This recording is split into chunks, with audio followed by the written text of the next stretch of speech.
እንግዲህ በመምራችን አድሮ እንዲያስተምረን ቅዱስ ፈቃዱ ይሁንልን። ወደ መምራችን ያስገባል። በታላቅ ጌታ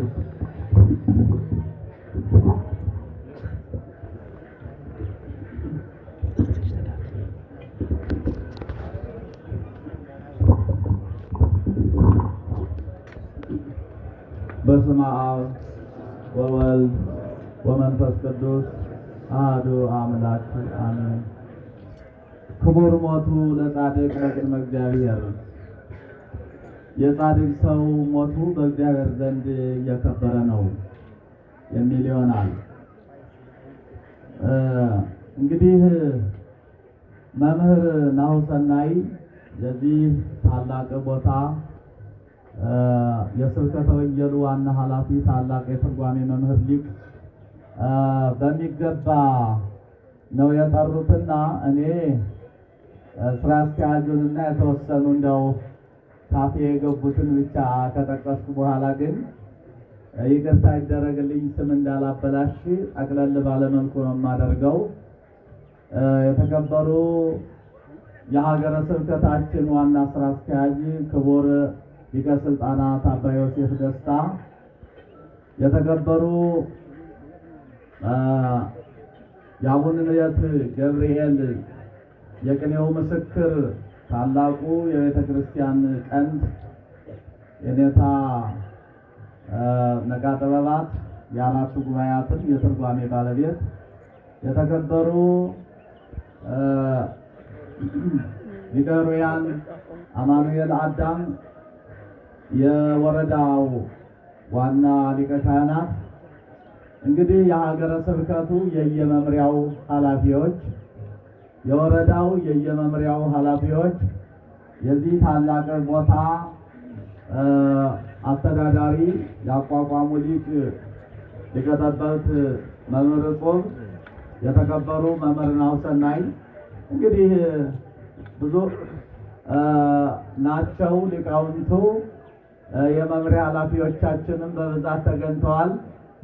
የተከበራችሁና የተወደዳችሁ የክርስቶስ ቤተሰቦች፣ በቅድሚያ ሊቃውንተ ቤተ ክርስቲያን መላእክትን ተክተው መላእክት የማይደክም ባህሪ ያላቸው፣ አይደክማቸውም፣ አይበሉም፣ አይጠጡም፣ አይተኙም፣ አይነሱም፣ ሁልጊዜ የማይደክም ባህሪ ያላቸውና በዚህ አይነት ነው የሚያገለግሉት።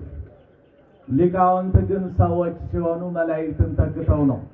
የሚደክም ባህሪ ያላቸው፣ የሚደክም እረፍትን የሚሻ ሥጋ አላቸው።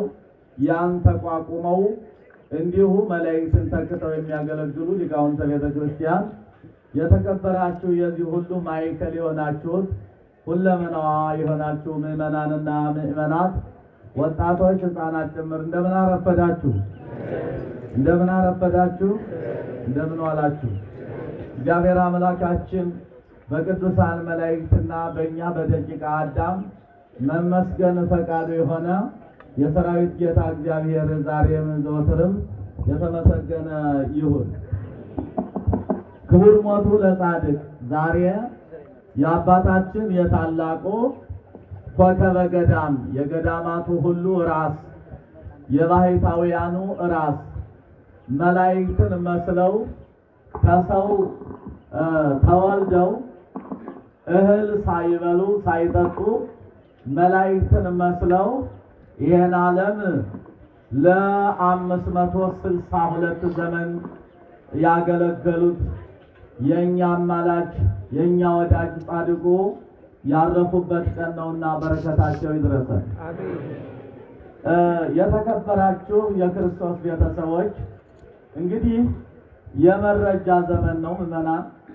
ዛሬ ትልቁ የቤተ ክርስቲያን ሸክም ሆኖ ያለ አግባብ ቤተ ክርስቲያኒቱን ዛሬ በጣም የሚሰድቡ የሚተቹ፣ ምንም ሊቃውንት እንደሌሏት፣ መምህራን እንደሌሏት፣ አራት ጉባኤን ባይምሯቸው ሰብስበው ይዘው እድሜ ልክ ለ40 ዘመን የተማሩ ምሁራን ያሉባትን ቤተ ክርስቲያን ምንም ሰው እንደሌላት በማድረግ በየሚዲያው በተለያየ ቦታ እግዚአብሔርን ሐሰተኛ በማድረግ ለቅዱሳን ቃል ኪዳንን እንዳልሰጠ ቅዱሳንን አክብሯቸው የሚል ኃይለ ቃል እንደሌለ ብዙ የክደት ጎርፍ የበዛበት የማይበል ዘመን ነውና እግዚአብሔር በቸርነቱ በእውነት ከዚህ ማይበል ይጠብቃል። ቤተ ክርስቲያኒቱ ግን መረጃ አላት። እግዚአብሔር በእውነት ነው የምነግራችሁ መጻሕፍተ ብሉያትን መጻሕፍተ ሐዲሳትን እየመረመርን ስንሄድ ጠቅላላ ለቅዱሳን የተሰጠው ቃል ኪዳን እግዚአብሔር ለሰዎች ያደረገው ርኅራኄ የመንግሥተ ሰማያቱን መግቢያ መንገድ እንዴት በቸርነቱ እንዳበዛልን ስንመለከት በጣም የሚገርም ነገር ነው። ምዕመናን እንግዲህ ወደ ታሪካቸው ከመግባቴ በፊት ዛሬ የሚያወዛግቡ ብዙዎች ስላሉ በዚህ ሰዓት የተወሰነ እግዚአብሔር ከተናገረው ከነቢያትም ማለትም ከብሉይ ኪዳንም ከአዲስ ኪዳንም አንዳንድ መረጃዎችን ስለ ቅዱሳን ጠቅሼ ወደ አባታችን ወደ ክቡር አባ ገብረ መንፈስ ቅዱስ አጭር ታሪክ ደርሼ እጨርሳለሁ። ምዕመናን እግዚአብሔር ከዓለም በፊት ብቻውን ነበረ። ዓለምም አልነበረም። ዓለም ሳይኖር ዓለምን ያስገኘው እግዚአብሔር ብቻውን ነበረ። ብቻውን ሆኖ ምስጋናው ያልተቋረጠበት የባህሪ ምስጉን ወይም ደግሞ ምስጋናው የባህሪው የነበረ እግዚአብሔር ከጊዜ በኋላ በቸርነቱ ፍጡራንን መፍጠር ጀመረ። ፍጡራንን መፍጠር ከጀመረበት ጊዜ ጀምሮ የራሱ ባህሪ ኃያሉ ባህሪ መለኮታዊ ባህሪው ይሄ የማይስት ለሰውነቱ ለባህሪው ጽድቅ ብቻ እንጂ ኃጢአት የማይስማማው ስተት የማይስማማው አምላክ እግዚአብሔር ፍጥረታትን መፍጠር ከጀመረበት ጊዜ ጀምሮ መደጋገፍን መረዳዳትን ለሰዎች ልጆች ከመላእክት ጀምሮ አንዱ አንዱን እንዲረዳው አንዱ አንዱን ከእግዚአብሔር ጋር እንዲያስታርቀው እያደረገ ነው የመጣ። ለመጀመሪያ ጊዜ እንደው ሌላውንም ተውና ሰዎች እርስ በርሳቸው አንዱ አማላጅ አንዱ ደግሞ በአማላጁ ተጎትቶ ወይም ተስቦ ወደ ፈጣሪው እንዲቀርብ ከመደረጉ በፊት እግዚአብሔር ሰው ፍጥረታትን መላእክትን ለመጀመሪያ ጊዜ ሲፈጥር ጠቅላላ አማላጅነትን ከሰማይ ጀመረው። ወገኖች ከሰማይ ነው አማላጅነት ከመላእክት የተጀመረ። ጠቅላላ እግዚአብሔር መላእክትን ፈጥሮ ኪሩብ የሚባል አለቃ ከመረጠ በኋላ ኪሩቤል የሚባሉ ዙፋንን የሚሸከሙ 4 ኪሩቤልን ወይም ጸወርተ መንበርን አስቀምጧል። መንበሩን ዙፋኑን የሚሸከሙ በመሰረቱ ዙፋኑን የሚሸከም ፍጡርም የለም። እንኳን ፍጡራን ዙፋኑን ምድርም አትሸከመው። እሱንም መሸከም የሚችል ፍጡር የለም። በቸርነቱ በኃይሉ በካህሊነቱ በስልጣኑ ብቻ ነው። ነገር ግን እግዚአብሔር ፍጡራንን ሲፈጥር ከመላእክት ጀምሮ ስህተት እንደሚመጣ የፍጡር ባህሪ እንደሚስት እንደሚዘነጋ እንደሚሳሳት ስለሚያውቅ አንዱ ለአንዱ እንዲጸልይ ከሰማይ ጀምሮታል። እየሰማችሁ ነው ምዕመናን? ኪሩቤል የሚባሉት ገጸ ሰብ የሰው መልክ፣ ገጸ እንስሳ የእንስሳ መልክ፣ ገጸ ላይም የላም መልክ፣ ገጸ ንስር ያሞራ መልክ። ስንት አልኳችሁ? ስንት ቆጠርኩላችሁ? 4 ናቸው። እኒያ 4ቱ የሚገርማችሁ ሰው የሰው መልክ ያለው መልአክ ለሰዎች ሊጸልይ አይገርማችሁ? ገና ከሰማይ እኮ ነው። ገና ከሰማይ የሰው መልክ ያለው ለሰዎች ሊጸልይ የተፈጠረ መልአክ ነው። አይገርምም? በጣም ነው የሚገርም።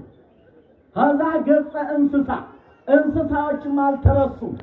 ምክንያቱም እንስሶች እኛን ሊያገለግሉ የአዳምንና ልጆቹን ሊያገለግሉ የተፈጠሩ ስለሆኑ እነሱም የአዳም ልጆች ምግብ ስለሆኑ እንዳይጠፉ ድርቅ እንዳይመጣባቸው ለእንስሳት እንኳን የሚለምን መልአክ ገጸ እንስሳ የእንስሳ መልክ ያለው መልአክ ፈጥሯል። እግዚአብሔር ከሰማይ ተመልከቱ። አማላጅ፣ ለማኝ፣ አስታራቂ ከሰማይ ነው የጀመረው። ቀጥሎ ገጸ ላይላ የላም መልክ ያለው መልአክ ፈጥሯል። የላም መልክ ያለው መልአክ ለላሞች ድርቅ እንዳይሆንባቸው፣ ዝናብ እጥረት እንዳይሆን፣ ከብቶች እንዳያልቁ፣ ፍየሎች በጎች እንዳያልቁ፣ እኒህ ካለቁ ደግሞ አዳምና ልጆቹ የሚበሉት አጥተው እንዳያልቁ ስለ ላሞች የሚጸልይ መልአክ እግዚአብሔር ፈጥሯል። ቀጥሎ ስለ ክንፍ ስላላቸው ገጸ ንስር ይለዋል። የንስር የአሞራ መልክ ያለው መልአክ ፈጥሯል። ይሄ መልአክ ክንፍ ላላቸው ሁሉ የሚጸልይ ምን ላላቸው? ክንፍ ላላቸው ለወፎች፣ ለሚበሩ፣ ለአሞራዎች፣ ለንስሮች፣ ለማንኛውም የሚለምን የሚጸልይ መልአክ ከሰማይ እግዚአብሔር አራቱንን አዘጋጅቷል። ይገርማል። እንዲህ እያለ መጥቶ እግዚአብሔር በቸርነቱ ኋላ አዳምንና ልጆቹን መፍጠር ፈቃዱ ስለሆነ አው በሰው ሰውነን በአርአያውና በምሳሌው መፍጠር ፈቃዱ ስለሆነ ሰውን ስለወደደ ሰውን ከፈጠረ በኋላ ደግሞ ሰው አንዱ ሲስት አንዱ ሽማግሌ ሆኖ እንዲያስታርቀው አድርጎ ከብሉይ ከአዲስ ጀምሮ ጽፏል፣ አጽፏል። እግዚአብሔር እየሰማችሁኝ ነው አይደል? ምናምን አዎ፣ እጀምርላችኋለሁ ወገኖቼ።